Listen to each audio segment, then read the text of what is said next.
Wow, kotor banget. Langsung saja kita dengar suaranya.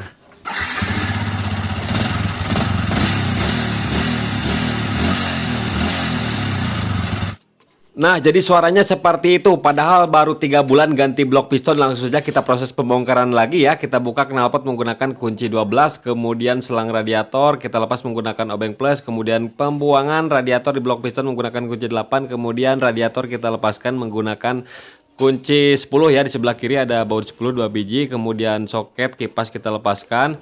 Kemudian soket O2 kita lepaskan juga ya. Kemudian soket ECT kita lepaskan. Selang radiator yang di sini kita lepaskan. Kemudian di bagian water pump kita lepaskan baut 3 biji ya. Ya di sini kita lepas water pump. Kemudian selang hawanya kita lepaskan dulu yang menuju ke filter. Nah, klemannya tinggal kita lepas. Kemudian congkel saja menggunakan obeng min. Nah, kita lepas satu set seperti ini sudah terlepas. Setelah ini tinggal kita lepas bagian tutupnya dulu ya. Tutupnya kita lepas menggunakan kunci 8 ring pas ya, ada 5 biji bautnya. Setelah itu kita buka bagian gigi sintrik menggunakan kunci 12. Nah, kemudian gigi sintrik udah bisa kita lepaskan di sini. Nah, saat saya pelepasan ini ada dekompresi ya. Nah, kok ini platnya tinggal segini ya? Platnya patah kayaknya ya, teman-teman. Nah, platnya patah tuh. Plat penahan pen pelatuknya patah juga ya. Tuh, seperti itu teman-teman. Dan ini untuk kendalanya pen pelatuknya oblak di bagian headnya ya. Oblak juga nih. Ini kita lepaskan dulu baut-bautnya ya. Nah, nanti kalau ada kita ganti saja untuk platnya ini. Nah, setelah kita lepaskan seperti ini, kita coba ambil noken as. Nah, pakai bautnya. Nah, udah terlepas. Kondisi noken as ini masih baik-baik saja nih. Bagus ya.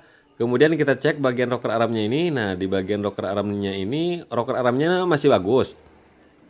Cuman di asnya itu baret-baret dan dudukan headnya oblak teman-teman. Ada keoblakan. Nah, kalau misalkan oblak seperti itu susah tiis ya mesinnya. Jadi ada kasar dikit. Lahar-laharnya kita cek juga. Nah, oke, langsung saja kita proses pembongkaran lah. Kita lepas bagian manipul ya menggunakan kunci 8 ring pas di sini nih. Kena ya. Nah, manipulnya kita lepaskan dari kiri dan kanan. Nah, setelah ini kita lepas baut headnya ya. Nah, kalau misalkan susah teman-teman tinggal angkat aja tangkinya ya. Nah, kalau saya ini diangkat tangkinya juga pakai gagang sok yang fleksibel juga nih kunci 14. Nah, kiri kanan kunci 14. Nah, ini bautnya sudah terlepas ya. Nah, dikit lagi kena, ini bautnya sudah terlepas. Nah, seperti itu. Kemudian baut L tanam di sini kita lepas juga ya. Menggunakan kunci L5 nih, seperti ini teman-teman. Nah, oke, setelah terlepas, kemudian tinggal kita lepas bagian baut headnya ya, menggunakan kunci 12 juga. Nah, kita lepas semuanya. Nah, setelah copot semua, yang kita lepaskan bautnya yang belakang saja, karena yang depan gak bisa dilepas ya, kehalangan oleh rangka. Jadi yang belakangnya aja yang kita lepas. Nah, setelah itu yang depan tinggal kita tahan aja, angkat seperti ini nih. Nah, angkat, sediakan obeng min, kita congkel seperti ini teman-teman. Nah, congkel. Nah, perlahan-perlahan. Nah, ini udah terlepas juga ya. Tuh, udah terlepas teman-teman. Mantap. Kemudian lidah tensioner kita lepas. Cuman itu lidah tensioner yang sebelah kiri itu yang penekan otomatis itu kayaknya patah ya. Tuh, patah teman-teman. Nah, lihat ini blok piston kita angkat. Dan ternyata ini pen pistonnya tidak dikancing teman-teman. Jadinya pen piston itu ke blok seher. Jadinya baret parah seperti itu ya. Tuh, akibat lupa pen piston sepinya itu nggak dipasang. Jadinya berakibat fatal. Baru 3 bulan tapi ini kondisi piston sudah kayak 5 tahun ya. Karena pembakaran itu tembus ya. Jadi ini pembakarannya tembus ke belakang juga. Dan motor dipakai terus. Dan ini packing-packingnya sangat menggilakan sekali. Ini packing apaan ini? Ini kotoran banyak banget di sini. Tuh, saya curiga ini jalur-jalur olinya tersumbat. Maka dari itu setelah saya lihat itu di sini kok crankcase dalamnya ini kotor banget kayak lumpur. Saya nggak mikir panjang, langsung saja kita bongkar bagian blok kupling, blok magnet, langsung kita bongkar seperti apa sih dalaman yang sebenarnya. Nah, di sini setelah saya cek bagian filternya juga ini kotor banget, banyak lumpur ini tersumbat. Ini banyak kotoran pokoknya di dalam mesinnya ya, parah banget ini. Padahal baru 3 bulan mungkin tidak dibersih-bersih ya, apa gimana ini mesin sampai kotor seperti tanah seperti itu. Kita buka engkol menggunakan kunci 19, kemudian stopper engkol 12, kita lepaskan blok kopling sudah bisa kita lepaskan seperti ini. Nah, Oli masih mulus ya, tidak tercampur dengan air radiator ini. Olinya tuh hitam, masih hitam. Kemudian saya langsung cek jalur oli ya. Nah, yang menuju ke stang piston apakah bagus atau tidak. Kalau misalkan tersumbat sangat berbahaya sekali. Ini harus belah mesin, harus membersihkan bagian pen stang share kalau misalkan tersumbat. Tapi alhamdulillah ini tidak tersumbat nih. Ketika saya kocok pakai oli, ini masih keluar oli di bagian stang piston, pelumasan masih lancar. Dan tanpa pikir panjang saya langsung bongkar semuanya. Kita cek bagian kopling, pokoknya kita bersihkan semaksimal mungkin ya, karena ini waktunya dikejar juga, jadi nggak bisa nyantai untuk cleaning ataupun bersih-bersihnya. Yang penting ini lumpur-lumpurnya hilang lah. Nah, ini kampas koplingnya parah banget, ini bantat seperti ini, dan ini kampas kopling habis teman-teman, pantesan motornya selip ya. Tuh lihat kondisinya. Nah, yang belakang ini habis banget, parah ya, tuh sampai ke besi-besinya kena itu teman-teman tuh. Dan untuk dudukan kaki empatnya juga kena ini. Kena ya, aduh parah banget ini motor. Semuanya hancur ini mah. Langsunglah kita bongkar saja ya teman-teman. Nah, di sini klemannya kita lepaskan lagi nih pakai obeng min kecil.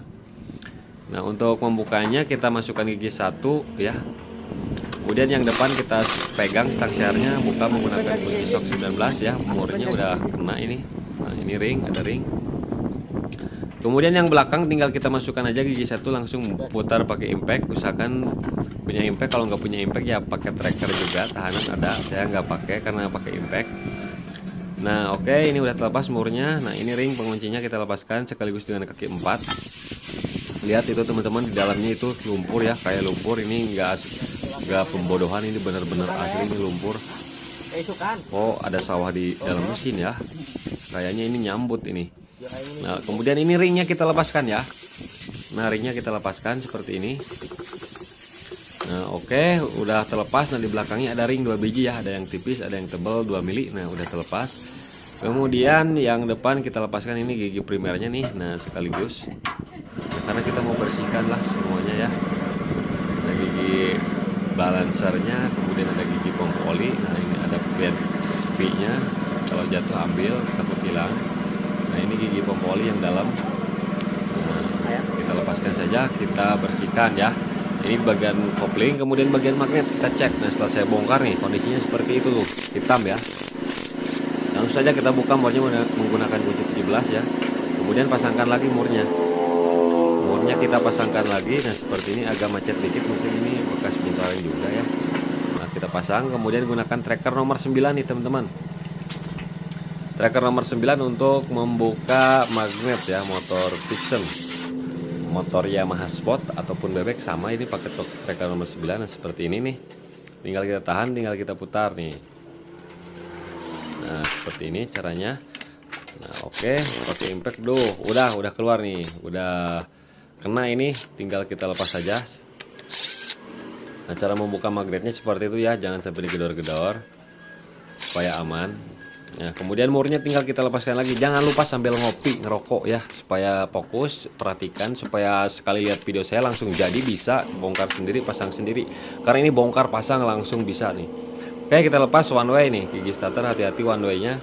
Pelor-pelor ataupun mimisnya hilang. Gabungin aja seperti ini. Kemudian di sini ada bearing bambu, ada ring tebal. Kemudian ini rantai ketengnya juga mau kita ganti nih, rantai keteng ganti. Nah, ini gigi starter kecil. Kemudian di tensionernya juga nanti mau kita ganti karena ini patah ya. Nah, di sini ini bekas plat penahannya ya, yang patah itu ada di bawah mesin. Maka dari itu kita ambil. Kemudian filter oli yang bawah ditutup olinya kita bersihkan tuh. Kotor banget ini teman-teman tuh ya. Bisa kita lihat sendiri. Nah, oke, setelah itu tinggal kita lepas nanti tensionernya ya. Kemudian blok head udah saya lepaskan. Nah, saya kondisi klepnya seperti ini tuh, kotor banget. Namun ini yang X itu ada satu yang mesti kita ganti. Ini udah jeglong banget nih. Ini pasti kompresi loss juga. Nah, maka dari itu kita ganti. Kalau yang ini masih bagus. Dan perhatikan ya, saat bongkar pasang klepnya itu harus sesuai. Nah, klepnya disikir lagi. Kemudian langsung kita proses perakitan ya. Kita pasang gigi pompa oli seperti ini ya. Nah, kemudian pennya nanti aja belakangan pennya ya dipasangnya. Kemudian gigi balancernya perhatikan yang ada titiknya harus sejar dengan yang titik ya. Jadi jangan sampai bolak-balik. Karena kalau misalkan terbalik giginya nanti titiknya nggak bakalan ketemu teman-teman. Nah, untuk membersihkannya ini semaksimalnya segini ya durasi waktunya, soalnya cepat ini mengejar waktu juga, jadi nggak lama-lama. Jadinya seperti itu cara pembersihannya, yang penting hilang lumpur-lumpurnya. Kemudian setelah pas gigi balancer, pasang spinya, kemudian pasang gigi primernya ya. Nah, gigi primer udah terpasang, pasang ring, pasang mur. Kalau yang depan murnya mur apa namanya, yang warna putih gitu ya. Kalau yang belakang warna hitam. Nah, ini udah kencang. Tinggal kita pasang bagian kopling. Nih ada ring tipis, kemudian ada ring tebal 2 mili nih, 2 mili. Kemudian langsung tinggal kita pasang rumah koplingnya. Nah, ini gigi kopling, gigi sekunder. Setelah itu tinggal kita pasang ring ya, nah ring gerigi. Kemudian rumah kaki empatnya ini pakai aja ya, pakai aja lah. Yang penting bisa jalan, yang penting kampas koplingnya diganti. Nah, pasang ring, pengunci, pasang mur. Langsung kita kencangkan ya secukupnya saja. Nah, setelah kencang seperti ini tinggal kita sepi lagi ya. Nah, oke. Pakai tang, kemudian kita pasang kampas kopling yang baru kita ganti. Ini parah banget ya. Nah, setelah itu pasang kampas kopling baru, kita kasih pelumasan oli. Nah, seperti ini untuk kampas koplingnya bisa pakai GL 100 Grand, tapi kalau Grand 4 sedangkan Vixen 5 itu ya. Yang pas itu GL 100. Nah, oke, kita silang seperti ini cara pemasangan plat gesek, plat kopling, plat gesek, plat kopling. Untuk plat geseknya yang dari baja itu yang tajam saya hadap keluar ya, yang tumpul hadap ke dalam. Kemudian setelah ini pasang pelor baja, nah masukin. Kemudian tutupnya ada topnya, titiknya ketemu titik lagi, nah sejajar. Setelah itu baru pasang, kita coba dulu kopling-kopling. Nah, main, kalau misalkan kurang main disetel aja dari baut-baut itunya. Pasang per koplingnya, pasang baut-bautnya ya. Nah, keempat bijinya langsung kita pasangkan, langsung kita kencangkan. Untuk pengencangannya kalau belum ahlinya pakai manual aja ya. Kalau pakai impact itu harus yang udah profesional, udah berpengalaman. Takut selek dan patah teman-teman ya. Nah, kemudian di sini packingnya kita ganti. Ini tutupnya sebersih itu, tadinya kotor banget. Nah, pin dowelnya ada 2 biji ya di bagian blok kopling. Langsung pasangkan semua bautnya. Yang paling penting ini filternya ganti nih. Nah, udah diganti. Untuk pemasangan filter nggak bakalan terbalik. Kalau misalkan terbalik nggak bakalan masuk tutupnya ini ya. Bautnya jangan sampai tertukar. Ada yang panjang 1, yang pendek 2. Kemudian rantai ketengnya kita ganti. Karena yang sebelumnya rantai ketengnya itu udah molor banget ya, kendor. Kemudian ini untuk lidah tensionernya yang patah, kita ganti menggunakan yang baru, ada Bosch. Kemudian di sini ada plat untuk menahan rantai keteng. Kemudian bautnya baut L. Nah, langsung kita kencangkan saja. Nah, setelah kencang seperti ini, tinggal kita pasang tutup olinya. Nah, tutup olinya dan pernya kita pasangkan. Setelah itu pasang piston ya. Pistonnya, ring piston udah saya rakit duluan. Tanda titiknya menghadap ke depan, jangan sampai terbalik ya. Kemudian pasang lagi spinya. Nah, ini jangan sampai lupa ya, spinya pasang lagi. Nah, untuk bloknya ini pakai yang biasa teman-teman.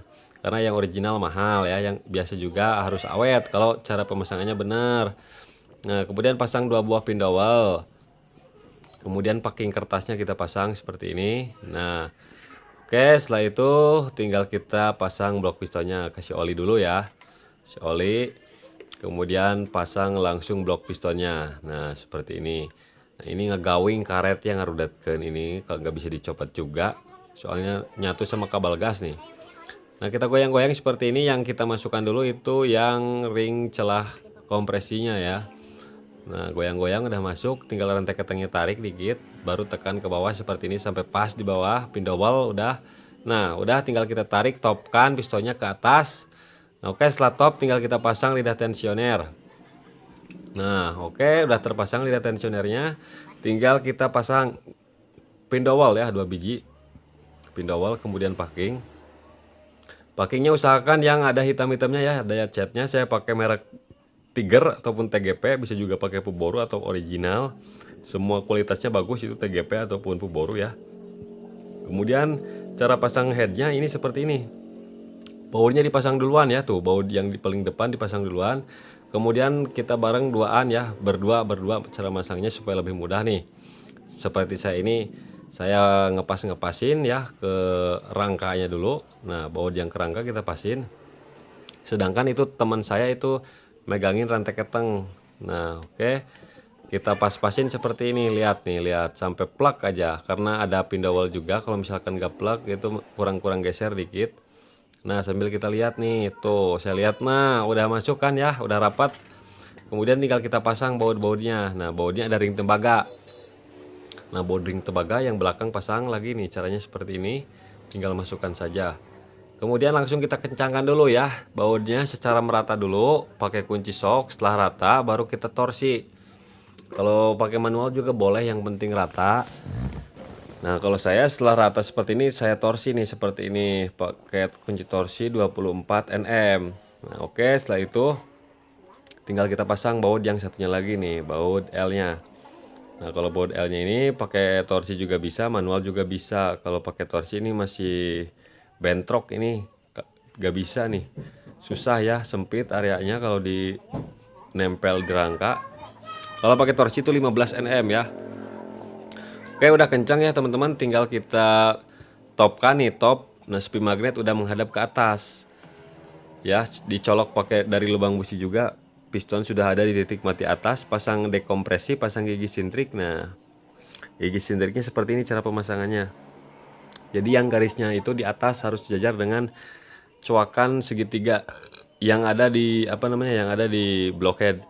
Nah, kalau misalkan kurang geser-geser, tinggal kita gunakan obeng min kecil seperti ini untuk mengepaskannya. Kalau misalkan okenasnya kurang geser, tinggal geser pakai kunci obeng min ini. Nah, udah masuk, dekompresi udah pas. Tinggal kita pasang bautnya dulu. Nah, bautnya kita pasang. Setelah dipasang seperti ini, jangan dulu dikencangin karena kita harus pasang dulu penekan otomatisnya supaya nggak mocel ketika pengencangan. Nah, kita gunakan obeng min, kita putar ke kanan sampai mati ya, sampai macet. Pasang packing, jangan lupa bracket kabel kopling dipasang, kemudian bautnya, baut 8, kencangkan menggunakan kunci ring pas ataupun kunci sok yang pendek. Nah, setelah dipasang dikencangkan ya untuk memaksimalkan durasi supaya nggak terlalu panjang. Nah, teman saya itu ngencengin, baru saya ngencengin ini.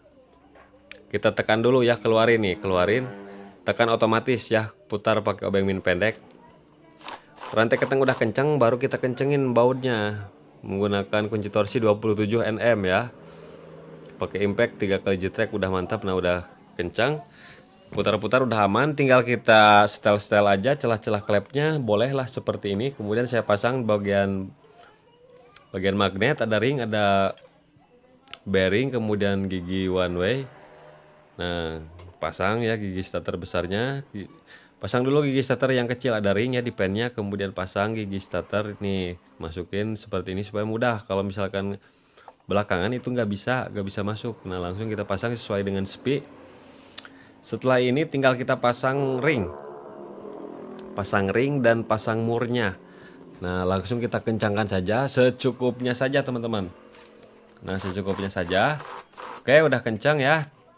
Kemudian tinggal kita pasang packing nih, pin dowel. Nah, pin dowelnya ada 2. Nah, di bawah 1, di atas 1. Kemudian pasang packingnya. Nah, pin dowel yang satunya itu ada nempel di bagian blok magnetnya. Nah, langsung kita pasangkan saja seperti ini. Teman saya lagi pasang knalpot ya, tuh pasang knalpot, kemudian dipaskan saja seperti ini. Nah, oke, udah pas. Langsung kita kencangkan semua baut-bautnya ya.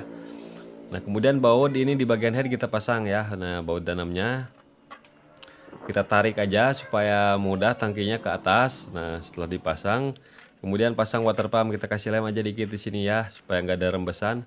Pasang water pumpnya, sesuaikan coakannya dengan baut gigi sintriknya ya. Kemudian langsung pasang bautnya. Nah, seperti ini kencengin. Nah, sebelum pemasangan ini boleh di setel dulu klepnya, boleh ya, setelan celah klep di setel dulu boleh.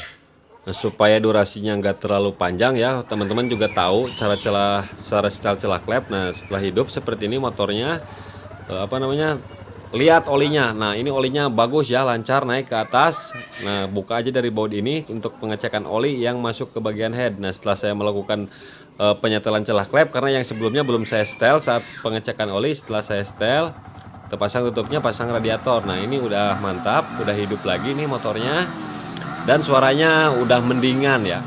Nah, udah halus teman-teman. Dan di bagian radiator ini tidak ada semburan tuh, tidak ada semburan karena ini udah lama, udah 3 menit saya hidupin nih. Kalau di gas-gas itu ada muntah dikit itu tidak masalah, yang penting jangan nyemur ya. Kalau nyemur berarti packing head itu bocor. Kalau ini terlalu panas saja, panas jadinya menguap. Nah, jadi seperti itulah teman-teman tutorialnya, mudah-mudahan bermanfaat.